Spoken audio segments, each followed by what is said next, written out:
Hey guys, it's Karalynn Cromings, and welcome back to the Quit Getting Screwed podcast, where we talk about all the ways not to get screwed in the construction industry and really help you run a better business. I'm very excited about today's guest. She has a master's degree in construction management, has written 3 books on construction and leadership, and how to run a successful construction business. Um, Thank you for coming to the podcast, Miss Elinor Moshe. I appreciate you being here. It's a pleasure to be here, and I absolutely appreciate the whole concept of your podcast because there are a lot of bad apples in the industry, and through great marketing and a great facade, people get roped in and then get burnt significantly. And what does that do? It creates a bad reputation for those who are also doing really good work out there. And as you would be familiar with as well in the industry, one person says one bad thing about someone and it ruins a good person's reputation.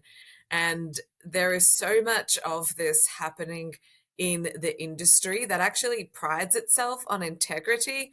But when it comes down to it, you don't see integrity really be playing out. So I appreciate the work that you're doing. And these are important conversations to be having because bad press, I mean, all press is good press, but when people don't actually take the time to properly research a business, and if a business also doesn't have the good social proof out there, then they're leaving money behind. So it's a complicated topic, and yes, I'm glad to be here on this podcast with you.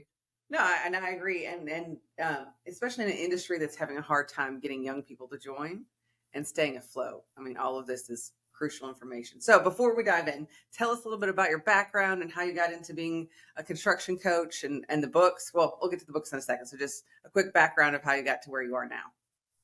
I had the most conventional upbringing in the industry. I spent 8 years on construction project delivery, and I got to a point in my own career where I realized that this can't be it.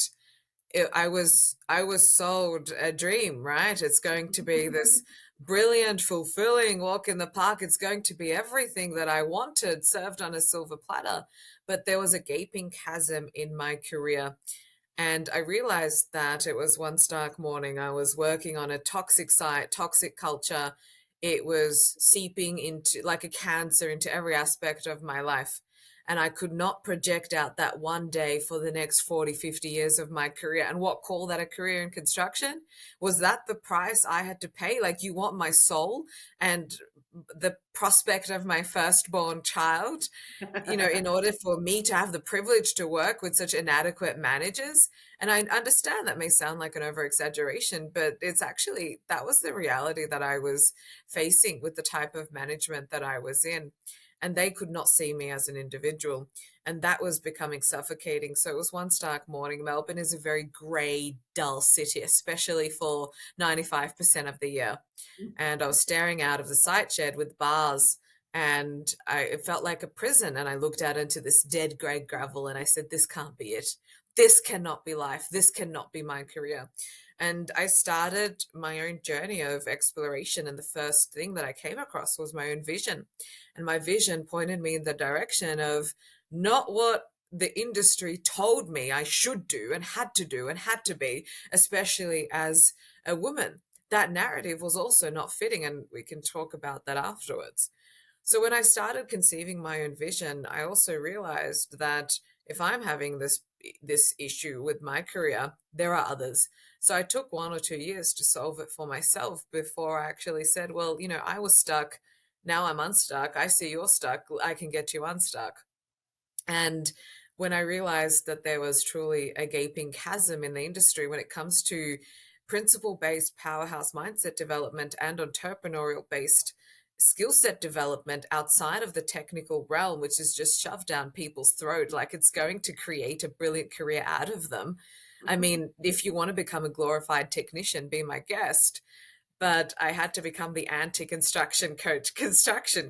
And to stand up and out in an industry which prides itself on we've always done it this way, and principles that do not gel with the common narrative in the industry has been a phenomenal journey. And that's how I found myself doing what I do today. So that must have led. So you had your own personal journey for 2 years to get out of like the life sucking job that you were in. Sounds like, and then it must have led to your first book, the construction. What was the first one? Constructing your career. Yes. So tell me a little bit about that and how you got that outline together and what it was like going through that. All the conventional career intelligence that is being promoted and sprouted is coming from people who have mediocre minds and mediocre career and insignificant results to show. And yes, that is a broad brush statement, but that is applicable to 90% of people in the industry. And that is not to, fault them, but they do have a responsibility to construct their own career outside of the conventional narrative. I fell into that narrative. What was my goal? My one goal that I hung everything on. I'm going to become a project manager by the age of 30. I Mm, didn't want that. That had nothing to do with me. I don't, my natural disposition has nothing to do with people management. And that's not where I pride my whole career. That's not what, at the end of the day, will get me up at midnight to have powerful conversations. And most people, especially young people, come in with this roaring ambition and they get stuck in a box and they learn mediocre based behaviors from people who live in a fear based reality. So the conventional career intelligence that I was also strictly abiding by was not serving me. And so I discovered what the unconventional, systematic, and structured way of what you do need to consider in order to construct your career. In the same way that you could construct a building, we start with the design, we have foundations, then we go into the facade. You're going to get a grand tower of an outcome.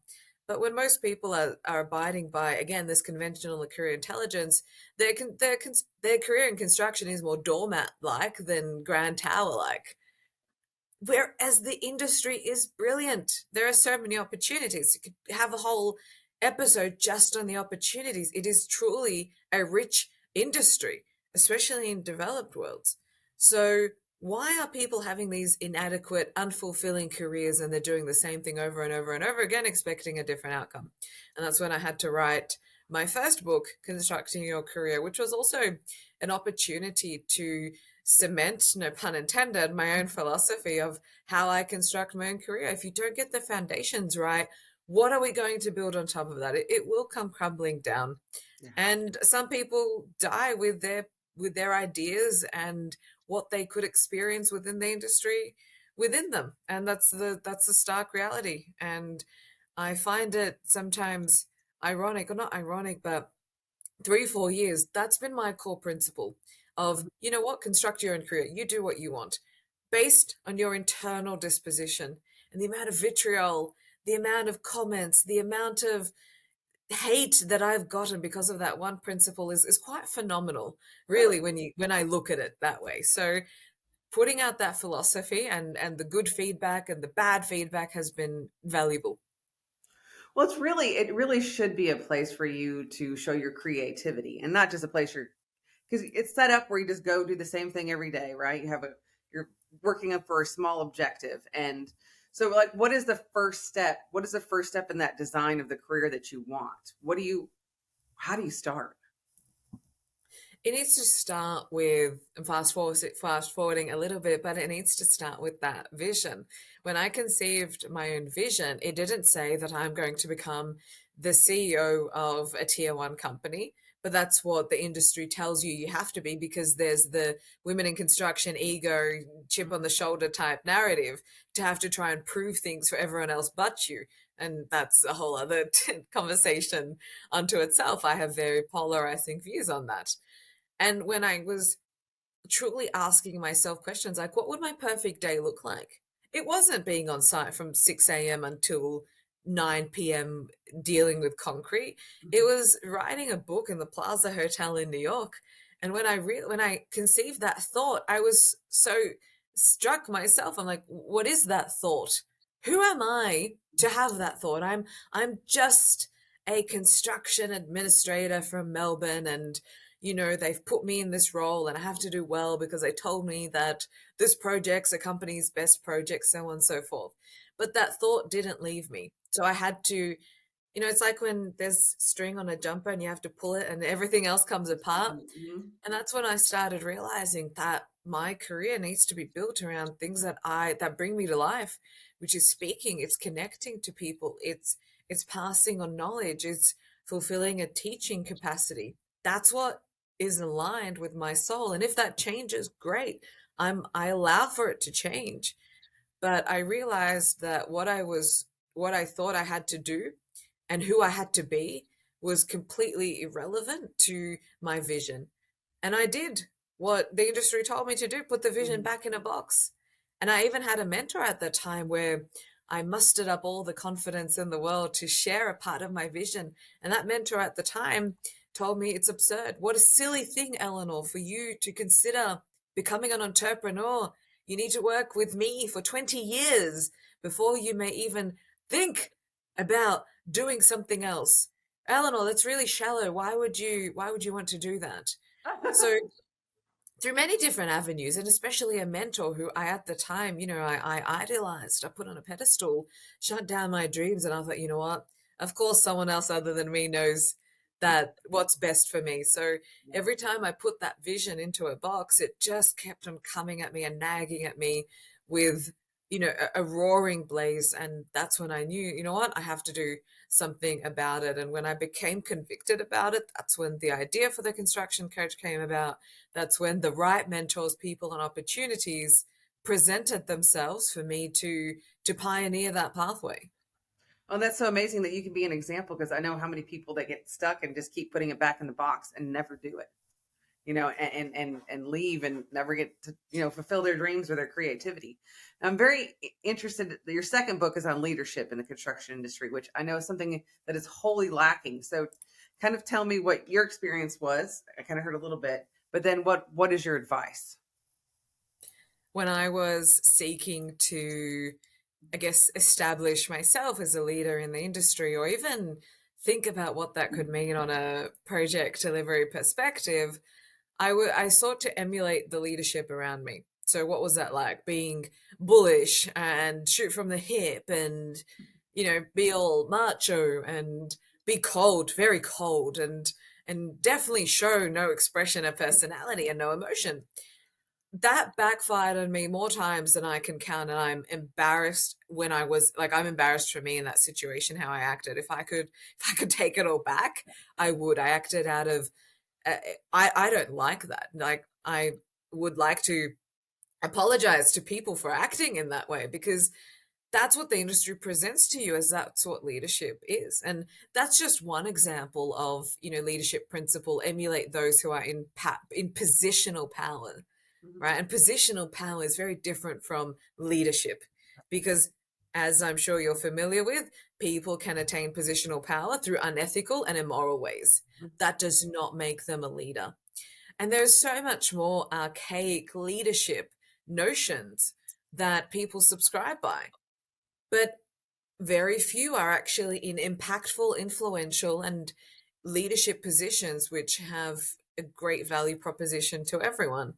And a lot of content on LinkedIn as well, come leadership, is very tactical. And Mhm. tactical leadership tactical advice will work for you for 48 hours maximum, because fundamentally the internal wiring hasn't been upgraded to suit the new program. And also, what actually has gotten people into credible leadership and impactful leadership, that's not what the professional masses are adhering to. There's a complete disconnect. So, of course, and I outwardly say this in my book as well, I did not attain positional power in corporate. My model of leadership is thought leadership. However, I did interview great people on my podcast who have shared, leadership principles which have worked. So I wanted to bring that together to upgrade the leadership literature in the construction industry, to start shifting that discourse based on real-time experience instead of rote antiquated theory, which is slowly dying anyway. People have Mhm. been seeing, especially over the last few years, it's not working. We need to find something else. And that's what spurred me to contribute to that leadership narrative as well in the industry. So, what are your top one or two tips for leaders in the construction industry? How can they become that thought leader, that motivator, as opposed to just being somebody with the title? Well, you can't just change your LinkedIn profile overnight and consider yourself a leader and start putting out tactical content. Yes, people like, photos of construction sites and whatnot, and it's very easy to sprout leadership literature that has been around for decades. But when it gets down to it, the reality of leadership is much more complex. And most people don't actually like the responsibility and the dirty work that comes with leadership. It's not a glorified position. It really isn't. You're the one kept up at night. You're the one making hard decisions. You're the one having to, pick up the pieces when everything backfires.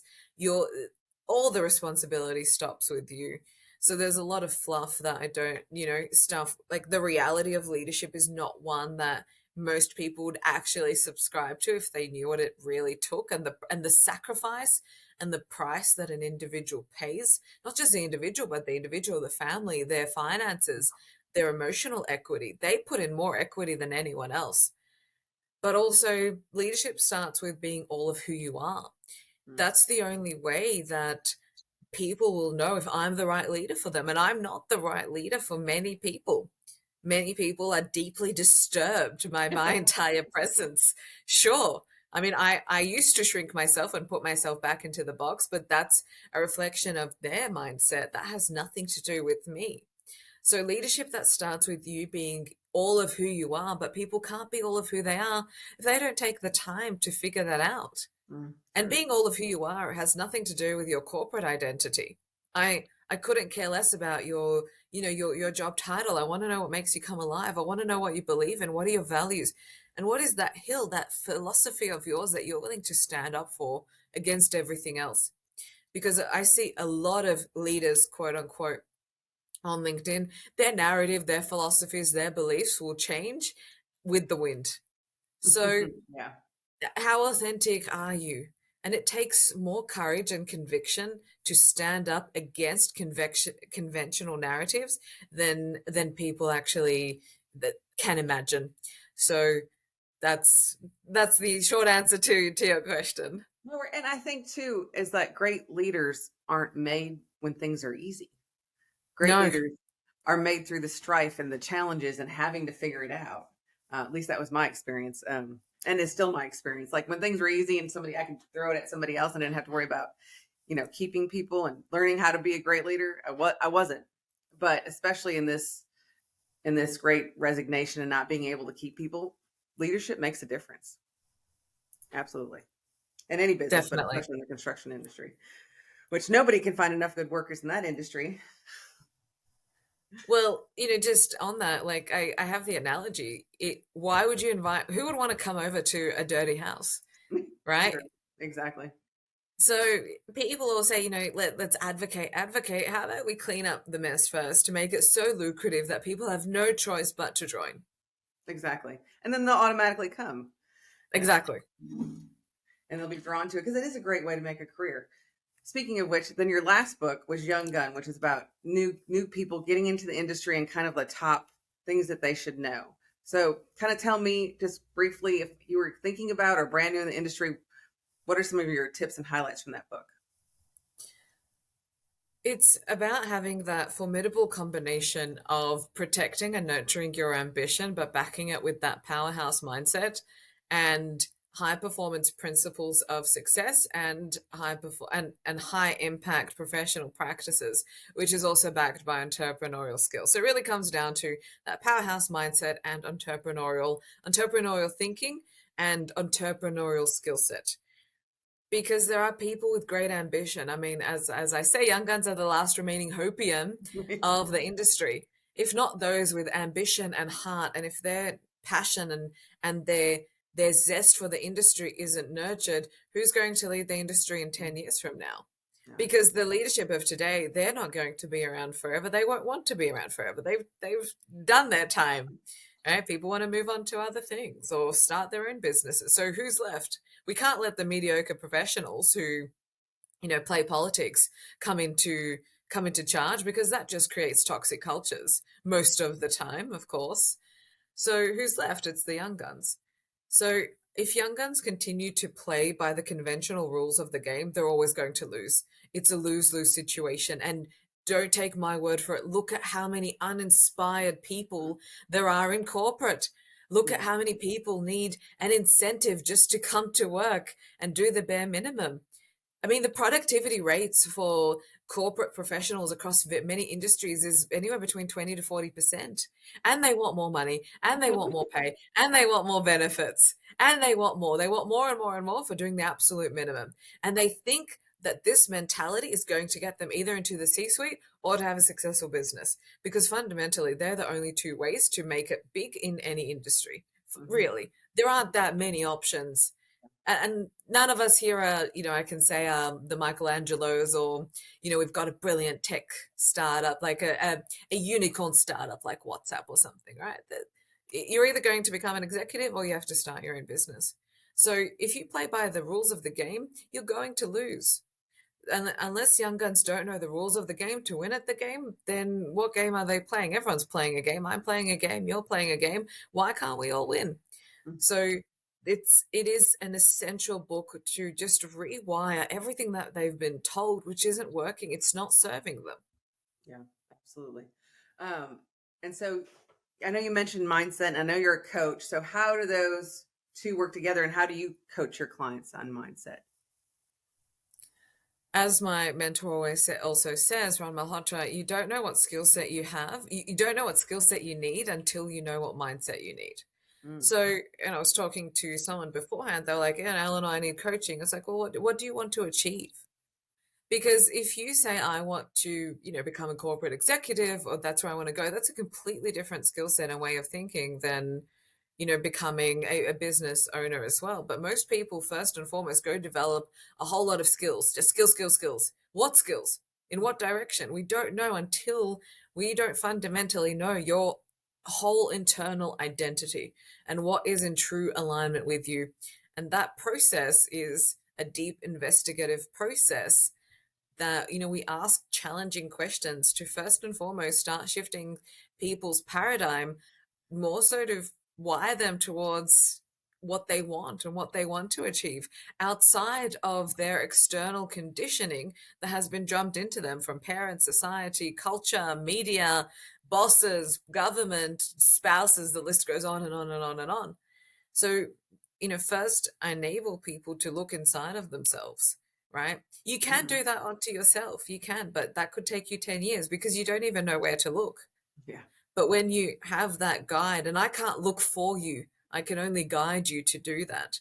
Once we have clarity over that, then does that skill set development come into play? Is it the skill set supported, to do with leadership? Is it skill set to do with business that you do need to develop? Is it in corporate? Is it outside of corporate? And that's really the process that I work with, because otherwise it's tactical. And tactical advice, again, will only get people screwed in the industry. Absolutely. Absolutely. So tell me what like your coaching program looks like. You have them come in with a mindset. How often do you meet? How do you help them get better through coaching? Coaching is a bit different from mentoring. Mentoring is more the passing on of knowledge, and usually the mentoring process is typically a hybrid of that, where there's the bridging of the knowledge gap of a principle based approach. And principle is time tested wisdom. It's, principle is an undeniable truth, whether it's in business, spirituality, entrepreneurship, leadership, mindset. It has to be based in principles, because otherwise, what am I teaching you? I'm just teaching you tactics, or I'm teaching you, tools, but the tools change all the time. We can't start with that. We have to start with the principles relevant to those key areas. Then once we know the principle, we take the strategy. Well, okay, and then the strategy gets translated into a plan. Then in order for us to enact the plan, we have certain tools. Then in order for us to get the best, to implement the tool, we need certain tactics. So that's what it looks like. If anyone wants to get the greatest transformation, they need to work with any mentor for 3 to 5 years. That's not to say people work with me for 3 to 5 years, but it's, simply the depth of transformation that is possible. And also, as you're in business yourself, how long things take. You Yes, a lot longer than I'd like most times. longer than we'd like and longer than we think, and then put the two together and put on a few years on that as well.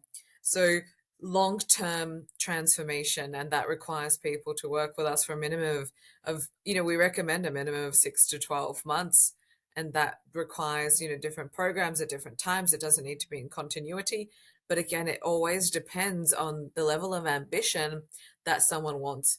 And we don't offer a quick fix, and people they come into our world, and it's hard work. It is. And I don't sell anyone, like, I don't tell anyone and say it's easy.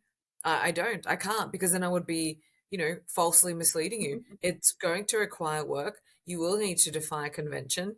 You will need to do what other people aren't going to do in order to get certain results. And most people don't want to take that pathway. They want a quick fix. They want someone to pat them on the back and tell them you can be successful if you just think positive for a few days, right? And look, that doesn't work, because it never gets to the root cause. And that's why we spend a lot of time getting people to identify the root cause and becoming a problem expert first. Because if they become a problem expert first, they can then work on themselves without us. We set people up to not need us. Mhm. That's really the best outcome, is when they don't need us. It means we've done our job well. Not that they keep on looking for programs after programs after programs after programs. It just keeps people locked into the same system they're seeking to escape. No, I agree. And I think coaching is essential if you're going to move to the next level, right?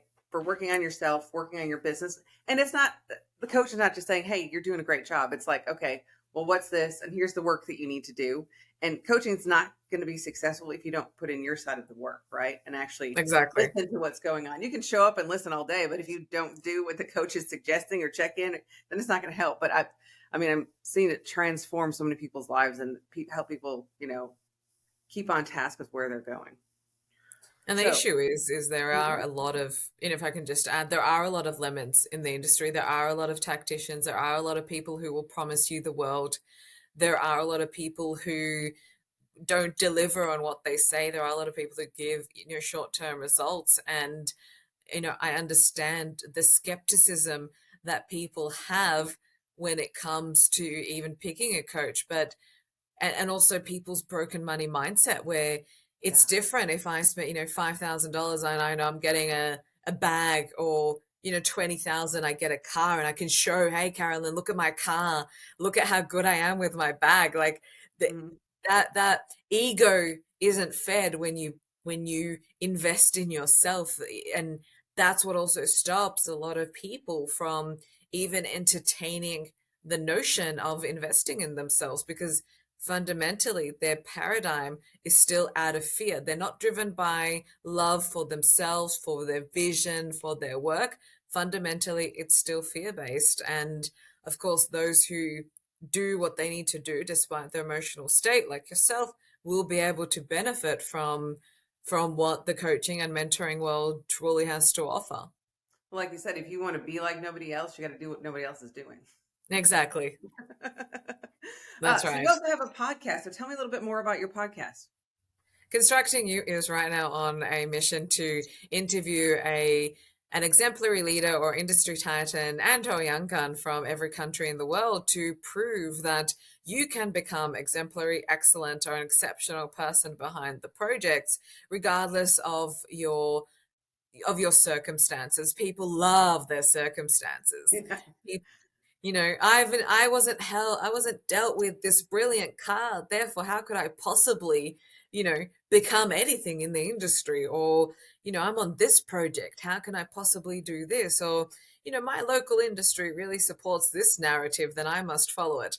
And I call bullshit on absolutely all of that. So, interviewing people to not just see what they've done, but who they've become in order to achieve what they have is what the podcast is on about. It's about self first. And Mhm. we go really deep into self. And I don't talk about construction. I don't talk about the industry for 80% of the time. And even when I started my podcast in the industry. This was way back in 2020. I still have the spreadsheet of research. There were no podcasts in the industry which spoke about the individual. There were Mm. ones about roofing and excavating, and right now there's lots of great podcasts out there like yourself. And again, I love the name. It's so relevant to the general state of the industry, and can't wait to share this episode with my network. But no one was talking about self. And it was also through the podcast where I really realized what I value the most, and that is the inner workings of the person. Because no matter how great the company, no matter where you are, if you yourself are fundamentally wired incorrectly, you won't be able to experience all that you can be and all who you are in this industry. And that's a shame. I agree. There's a lot to benefit from. And I do agree. There's a lot of people that haven't taken that time to do that self-reflection that's needed to grow. And I think definitely a coach helps you do that. So what experience have you had that you think were different or challenging because you've been a woman in the industry? I'm just curious. I think it's many different aspects to that question. I mean, I experienced that men were more supportive than women. Women were actually not Mm. as supportive as their front, as the sign on the front of the door says. Only a certain type of woman was able to support another, and that is an incredibly strong one. You Yeah. know, like if you were threatened by me, and by me sharing you on my network, or you sharing me on my network, you wouldn't have even approached. But it shows that you're a strong woman. You don't see, it's not competition. It's like, I can win, you can win, we can all win.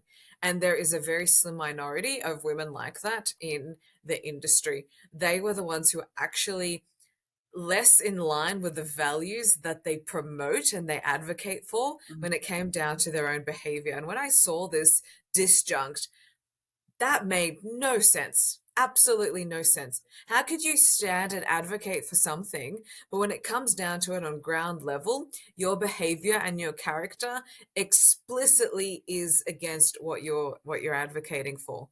The worst interactions I actually had were with women. And it didn't make sense. That's not to say that, men as well. Like, yeah, I remember when I quit my first job and I was 25 at the time, and one of the subcontractors were like, "Oh, that's great. You're off to get married and start a family." And look, they're just an autopilot, right? Yeah, yeah. I mean, that's They're where they came just from. That's their paradigm, right?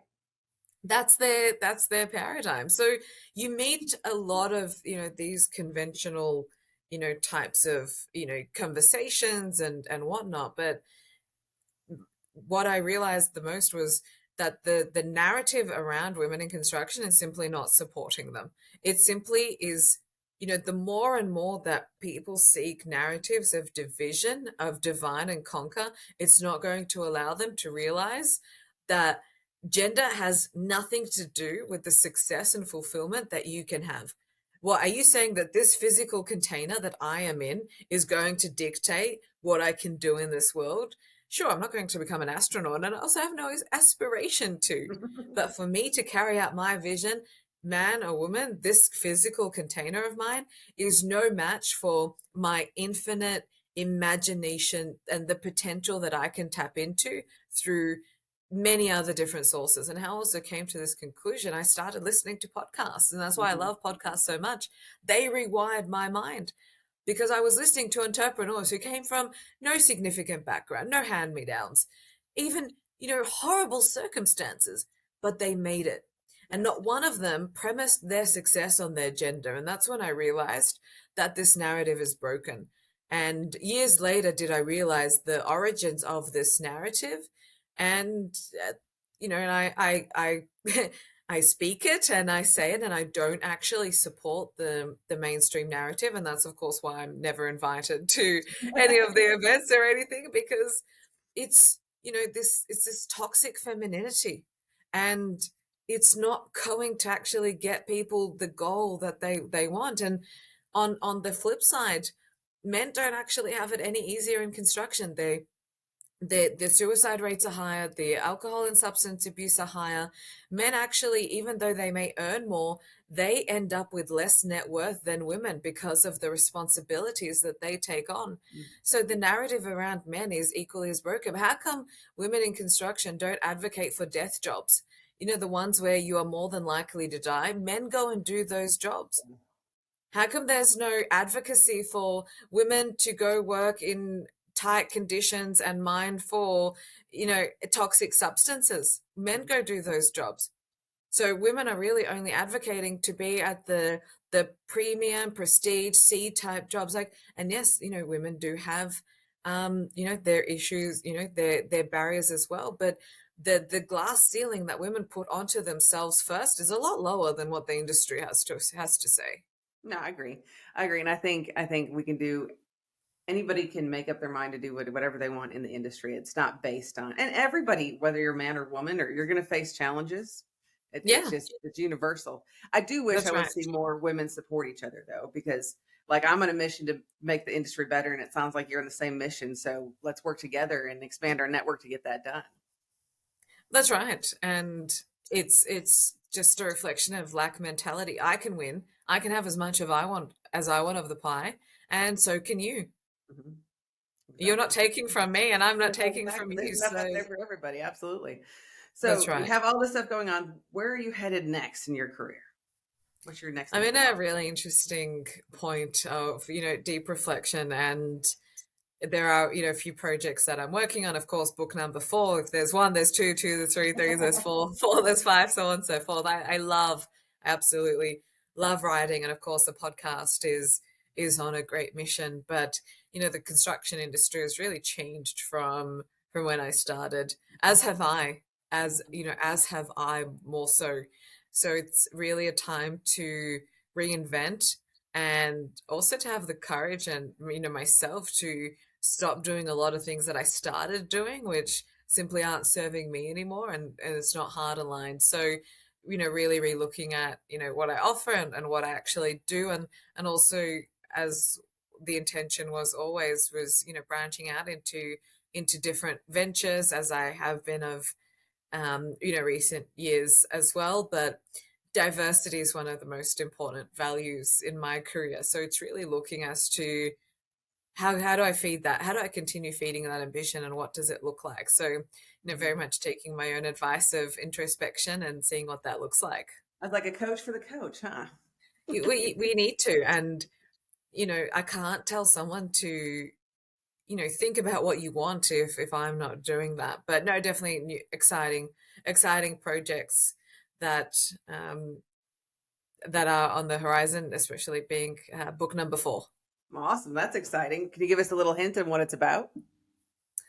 Again, another book which hasn't been done before. It's I'm biting off more than I can chew, which is what I always do.